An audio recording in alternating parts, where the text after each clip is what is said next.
Next நேயர்களுக்கு என்னோட அன்பான வணக்கங்கள். இன்னைக்கு நட்சத்திர பலன்கள் குறித்து தான் பேச போறோம். அதை நம்ம கூட ஷேர் பண்ணிக்கிறதுக்காக ஜோதிட சிறுன்மை டாக்டர் தீபா அருளாளன் அவர்கள் இணைஞ்சிருக்காங்க. வாங்க நிகழ்ச்சிக்குள்ள போகலாம். வணக்கம் மேம். வணக்கம். எப்படி மேம் இருக்கீங்க? நல்லா இருக்கேம்மா, நீங்க நல்லா இருக்கீங்க? நல்லா இருக்கேன் மேம். மேம், இப்போ விருச்சிக ராசி விசாகம் நட்சத்திரம் பத்தி பேச போறோம். அவங்களுக்கு எப்படி மேம் இருக்கு தமிழ்ல? பொதுவாக இந்த விசாகம் நட்சத்திரமே குருனோட நட்சத்திரம். குருனோட நட்சத்திரம். விருச்சிக ராசியினோட ஒரு கேரக்டர் என்ன அப்படின்னா, ராசியாதிபனே செவ்வாய் பகவான். சந்திரன் நீச்சம் அடையக்கூடிய ராசி இது. அதனால பாருங்க, கொஞ்சம் இளம் வயசு, ஒரு மத்தியம வயசு அப்படின் போது வாழ்க்கை தெரியும் உங்களுக்கு, பக்குவப்பட்டு இருப்பாங்க மனசு. ஆனா ரொம்ப இளம் வயசு பாத்தீங்கன்னா ஒரு விஷயத்த கான்ஸ்டன்டா கிளீன் பண்ணிக்க மாட்டாங்க. இன்னைக்கு ஒரு விஷயத்த ஸ்ட்ராங்கா நினைப்பாங்க, நாளைக்கு இன்னைக்கு கண்ணு இது படிக்கிற கண்ணு ஓகேம்மா இன்னைக்கு இது முடிச்சிடுறமான்னு குழந்தை சொல்லும். நாளைக்கு என்னால முடியாது, ஏன் கண்ணு நேற்று சொன்னி அப்படின்னா அது நேற்று இது இன்னைக்கு இன்னும் சின்ன பிள்ளைங்க அந்த மாதிரி இருக்கும். ஆனா இந்த விசாகம் சின்ன பிள்ளைங்களாவே இருந்தா கூட தெளிவா இருப்பாங்க. நான் இதை முடிக்கிறேன்னா முடிச்சிடுவேன், என்னால முடியாதுன்னா முடியாதுன்னு ஓப்பனா சொல்லி. ஆமா, அந்த ஒரு தெளிவு அப்படின்றது ரொம்ப ஷார்ப்பா இருக்கும்.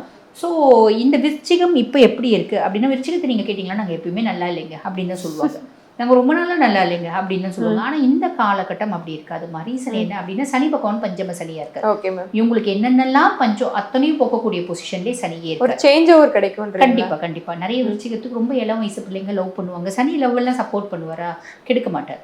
லவ் வரும். அதே மாதிரி பாத்தீங்கன்னா இப்பதான் ஒரு ரிலேஷன்ஷிப் அப்படின்றதுலாம் ஒண்ணு இருக்கு இல்லைங்களா? லவ் வரும், ரிலேஷன்ஷிப் வரும், இந்த மாதிரிலாம் இருக்கு. ஸோ இதெல்லாம் வரும். அதே மாதிரி பாத்தீங்கன்னா பூர்வீகத்துல சொத்து பத்து வீடு வாசல் இருக்குன்னா இப்ப கைக்கு சேர்ந்துரும். ரொம்ப நாளா கோர்ட்ல இருக்குங்க, அது இப்ப ஜட்ஜ்மெண்ட் நம்மளுக்கு ஃபேவரா வரும். இப்படி நிறைய நல்ல விஷயம் இருக்கும். அதுக்கப்புறம் ராகு பகவான் சுகஸ்தானத்துல வெளிநாடு போயிட்டு அங்க கம்ஃபர்டான லைஃப் அனுபவிக்கிறதுக்கான பிராப்தம் நிறைய விருச்சிகத்துக்கு. வெளிநாட்டு வாய்ப்புகள். வெளிநாட்டுல வீடு கட்டுறதுக்கான பிராப்தம். வீடு கட்டுறது, ஆமா, வெளிநாட்டுல வீடு வாங்குறதே பெரிய விஷயம். வீடு கட்டுறது இல்லம்மா, இப்ப நிறைய பேர் விருச்சிகம் வெளிநாட்டுலயே இருப்பாங்க இல்லீங்களா?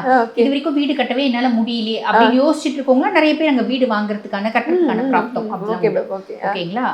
இது 12ஆம் மாசம் வரைக்கும் அந்த பிராப்தம் இருக்கு. ஆனா 6ஆம் மாசத்துல இருந்து 12ஆம் மாசம் வரைக்கும் அம்மானோட ஹெல்த்ல கொஞ்சம் கவனம் தேவை. அம்மாக்கும் இவங்களுக்கும் ஒரு விதமான வாக்குவாதம் வரத்துக்கு வாய்ப்பு உண்டு. விருச்சிகம் பயங்கரமா பேசுவாங்கம்மா, ஏன்னா செவ்வாய் தான் ராசி அதிகம். அதுக்கும் மேல ராகுவும் கேதுவும் உச்சமடையக்கூடிய ராசி அப்படின்றதுனால கொஞ்சம் ஆர்கியூ பண்ண ஆரம்பிச்சா அடமெண்டா ஆர்கியூ பண்ணுவாங்க. அம்மா கிட்ட பெரிய லெவல்ல அப்படி ஆர்கியூ பண்ணுவாங்க.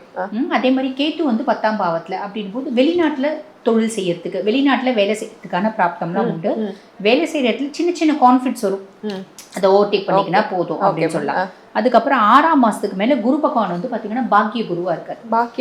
பாக்கிய குரு அப்படின் போது எல்லா விதத்திலயும் உனக்கு நல்லது குரு செய்ய போறாரு. எது பண்ணாலுமே நல்லது செய்வார். வெளிநாட்டுக்கு போயிட்டு படிக்கணும், ஹையர் எஜுகேஷன் முக்கியமா படிக்கணும் அப்படின்னு நினைக்கிறவங்களுக்கு ஒரு அந்த ஹையர் எஜுகேஷன் படிக்கிறதுக்கான பிராப்தம். இங்க MBBS ஸ்கூல்ல படிச்சிருக்கோம், MD இங்க எழுதிட்டே இருந்திருக்கும், கிடைக்காது. இப்ப வெளிநாட்டுல போயிட்டு படிக்கலாம் அப்படின்னா அங்க வெளிநாட்டுல போய் படிக்கிறதுக்கான வாய்ப்பு அப்படின்றது. அப்பானோட சப்போர்ட் நிறைய இருக்கும். அப்பானோட மதிப்பு மரியாதை உயரும். அப்பாவோட மதிப்பு மரியாதை உயரும். அந்த 9ஆம் பாவம்ன்றது அப்பாவை குறிக்கக்கூடிய பாவமா. அதே மாதிரி அப்பா வெளிநாடு போறதுக்கான வழியும் வாய்ப்பும் உண்டு. அப்பாக்கு ஏதாவது ஹெல்த் இஷ்யூஸ் இருக்கு அப்படின்னா அது நல்ல முன்னேற்றம். இவங்க எந்த மாதிரி கோயிலுக்கு மேம் போலாம்? பொதுவாக விருச்சிகம் அப்படின்னாலே பாத்தீங்கன்னா வழிபாடு பண்ண வேண்டியது முருகப்பெருமான். முருகனை வழிபாடு பண்றாங்க அப்படின்னும் போது ஆல்வேஸ் சக்சஸ் அப்படின்றது சாலிடா. கண்டிப்பா.